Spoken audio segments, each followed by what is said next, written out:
Webster's Dictionary defines worry as to be anxious or to have a troubled state of mind. A troubled state of mind. You know, Jesus spoke quite a bit about worry 2,000 years ago, which tells us that people were spending a lot of time worrying 2,000 years ago. It's not just our generation that is doing that. People have been doing that for a long time. In fact, I think you could probably go back 4,000 years ago, and people were worried 4,000 years ago. What kind of things would people have worried about 4,000 years ago? I think they would have worried a lot about food and shelter and health. You know, back in those days, pre-agricultural days, people went out and they gathered food. They found nuts and berries and roots and shoots of plants, and they bring that in. That was kind of what they ate. And maybe the men folk were good hunters, and they would go out and they would kill game and bring it back. But what if they didn't? You know, what if they didn't find enough nuts and berries, and they didn't see any deer or elk or whatever one day? You know, they'd just be hungry. That might go on for several days. They might be really hungry. So imagine food, and it was kind of a major concern back in those days. And even when they did begin to do some agriculture, just like farmers today, they'd worry about the rain or the lack of rain, or the heat, or too hot or too cold, or early frost or whatever. And shelter. Just think how important shelter would have been 4,000 years ago. You might look for a cave, but what if you lived in a place they didn't have caves? And even if they did have a cave, you know, sometimes some big animals like those caves too, like cave bears, and you'd have to run that bear out, or he'd have to run you out, whatever the case may be. And you have to build shelters that would withstand rain or the cold of winter. It's probably a big issue. What if something happened to your shelter? You just lost it.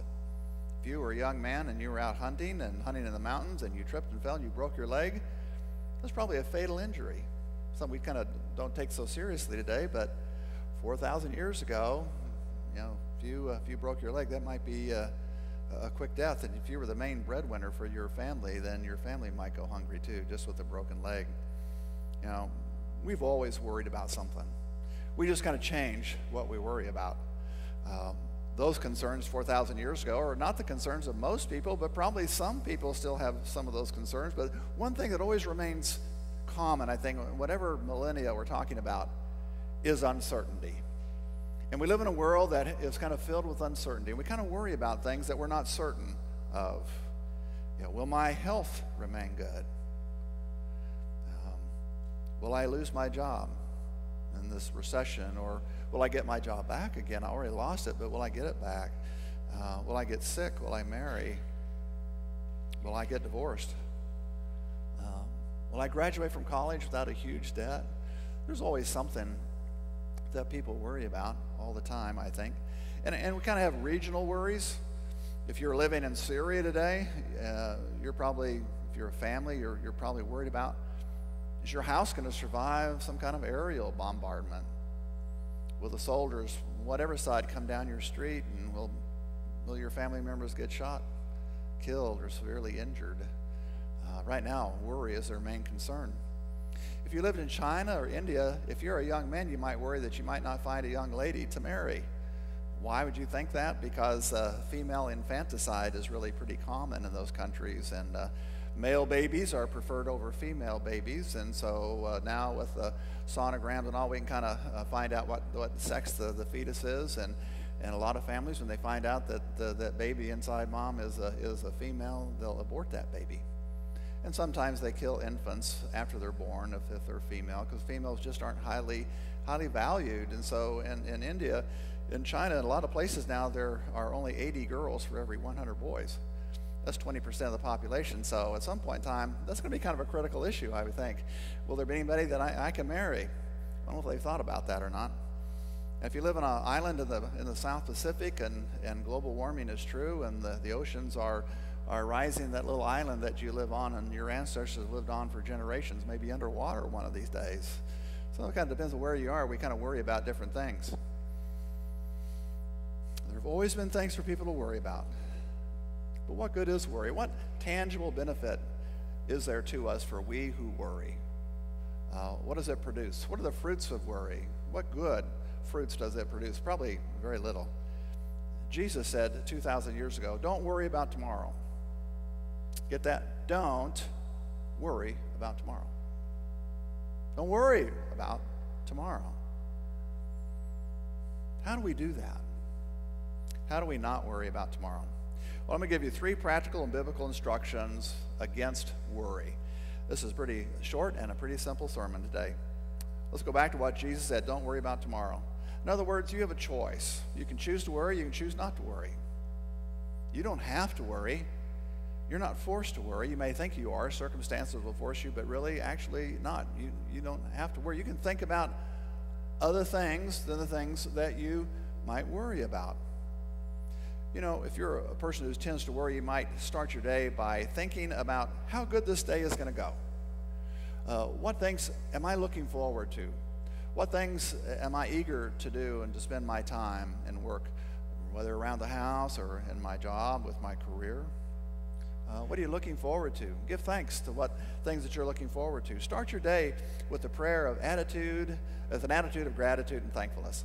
You know, something I've learned to do a long time ago, I just highly recommend it.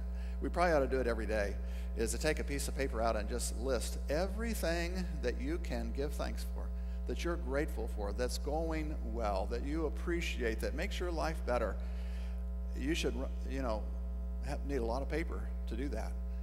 But when you really take time and you think about all the things that are going well, that make your life better, that really you may fail to appreciate, but now you're thinking about it, I think all those things that you might worry about are going to pale in significance to that long list of things that you're going to be giving thanks for.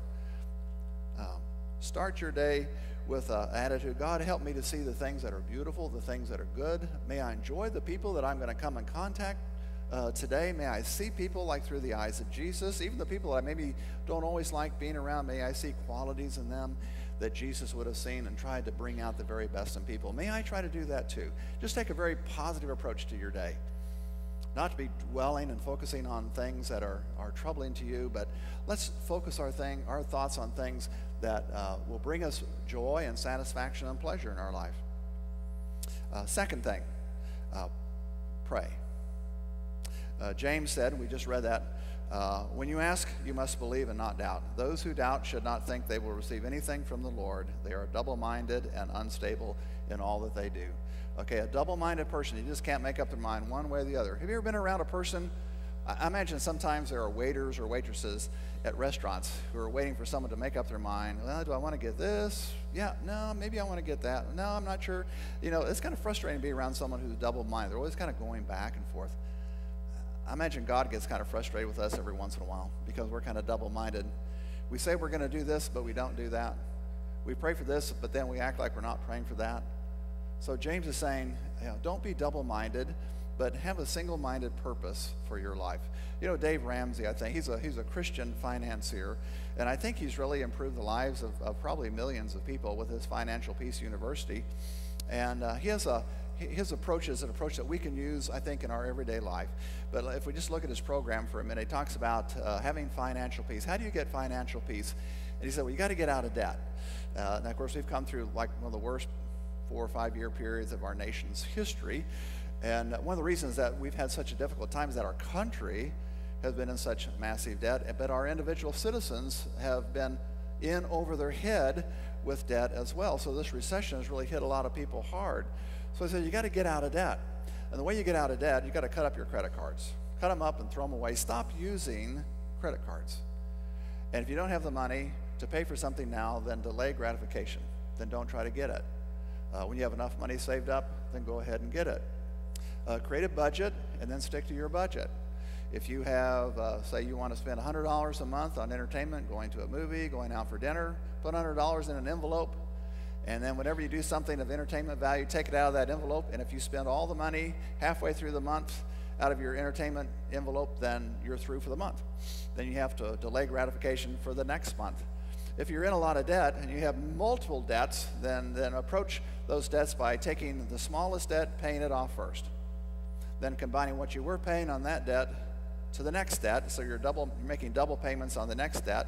And when that debt's paid off, then you make triple payments on the next smallest debt, and you begin eliminating all those small debts until you're finally at the big debt, say your home loan, your mortgage on your house. And then you concentrate on that, and you just do everything you can to get out of debt. You want to be debt free. You want to save money, as you're doing, you want to save back $1,000 in an emergency fund. So if something unexpected should happen, like your lawnmower blows up and you can't mow the grass, you've got money in that $1,000 to help repair your lawnmower, or fix that car, or buy a new set of tires. Begin doing things like that. He also believes in tithing. You should take 10% of your income and give it to the church first before you do anything else, and give that to God. Don't worry about the others. God's going to take care of you for the other 90% that you have to work with. But he says, if you are a 22-year-old man or woman, if you begin saving $100 a month at the time that you're 22 years old, every month you faithfully put that money in the bank and you don't touch it, you'll be a millionaire by the time you're 65 years old. $100 a month. Just discipline yourself. Well, he's got that focus on that single-minded purpose to achieve financial peace by having no debt, saving a lot of money, and creating kind of a nice nest for you to live in. Focus on what you can do, not on what you cannot do. And lastly, humble yourselves, therefore, under God's mighty hand, that he may lift you up in due time. Cast all your anxieties upon him, because he cares for you. So I want you to think about all those anxieties and concerns that you may have. Maybe you can just do this mentally. Maybe you don't have that many. Maybe you have a lot. Or you may want to write it down. Write that anxiety or whatever you're concerned about on tear a little piece of paper off your bulletin, or take that prayer concern and use the back of it and write down your concerns. And so when you come forward to receive communion today, I want you to lay that concern, that anxiety, that worry. I want you to give it to God as you come down. You're going to hand it off to him. You're going to say, I'm not going to worry about this anymore. Worry's not doing me any good. God, I want to give it to you. I'm going to cast my anxiety upon you this morning, and then I'm going to walk away from this altar free from the weight of that burden. Would you bow your heads? God, please take our burdens away from us today. But I pray that we will really give them to you. That when we give them to you, we're not going to bring them back again. We're going to totally let them go. Our hands are going to free them into your hands. And so we'll leave the sanctuary burden-free, anxiety-free. We're going to exercise that biblical teaching and give them to you this day. God, as we pray now, I would pray that if we have had a problem with anxiety and worry, that we would confess that to you and ask that you would remove that from us and give us such faith that we can let go of it. And God, if we have not been sharing our spiritual gift, I would pray that we would do that soon, that your Spirit is speaking to us, that you have something to share that will be good for other people, that can make a difference in the life of another human being. And may God be prompting you to decide where and how you can serve this church and Jesus Christ through this church.